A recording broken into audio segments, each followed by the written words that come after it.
TikTok, Instagram, Facebook, LinkedIn, and YouTube, live from the Dave Cave. Hey, what's happening? Hey, today I'm going to be talking about what happens in Psalm 27, 7 through 14. It says, hear my voice when I call, Lord. Be merciful to me and answer me. My heart says of you, Lord, seek his face. Your face, Lord, I will seek. Do not hide your face from me. Do not turn your servant away in anger. You have been my helper. Do not reject me or forsake me, God, my Savior. Lord, my father and mother forsake me. My goodness. The Lord will receive me.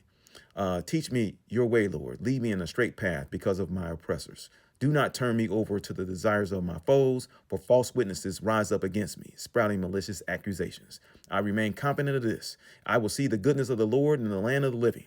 Wait for the Lord. Be strong and take heart and wait for the Lord. All that means is, in a nutshell, you need to have a prayer life, because people are going to come after you one way or another. They're going to talk about you. They're going to accuse you. It could be wrong, but they're going to accuse you. But if you have your prayer life, it's going to be better. Now, I'm going to give you a quick insight. Many times when I was seeking the Lord, I was getting oppressed in my job, I would get up early just to talk to the Lord. Shout out to my church. They were saying this is what you have to do in order to have a stronger prayer life, prayer closet, prayer life, whatever the case may be. I will say this. It prepared me for any kind of accusations that happened, and I made me a better person.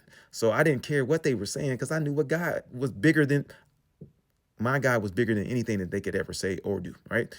So I did that because of my prayer life. So I'm just saying that to you. I challenge you to have a bigger prayer life. If you're a teacher, you're helping others, you need to have a big prayer life, because you're dealing with people's foolishness that they're bringing in home. So it can be very draining. I know, because I had an aunt that was a teacher for years, assistant principal, all that. She was all that. So I just know it can drain you. So just have a strong prayer life. Now, on a lighter note, when I go to the gym, like I tell you guys all the time, I go, someone had taken my ball, and I go all the time. And what I do is a little extra. I was taught that by a guy named Val.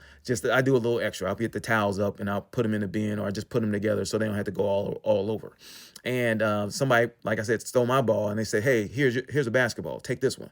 And I said, well, no, it's not mine. They said, look, it's been here for 2 weeks. It's yours. I said, okay, cool. And they probably took yours. I said, all right, fine. And then almost a month later, my basketball shows up. Now, I know you're like, well, that has nothing to do with one another. Listen, people will see what you're doing without you even saying anything. Your actions will say everything. But that came from my prayer life, because I'm like, I can afford to get another one, but I didn't know what I was doing indirectly.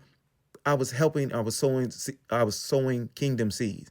I was just telling people, hey, I'm just appreciative of the gym being here, all this other kind of stuff. And that's what happened. All right. So I got my ball, and I have 2 basketballs now instead of 1. Right. This is only because I know the art of sowing and reaping. I know the fact of my prayer life is so strong. Nothing these people, these imps, or whatever the case may be, can ever take my joy away. Just remember, have a strong prayer life, sow into others, and life will be better for you, right? Just spend some time with him. Sometimes he'll wake you up early.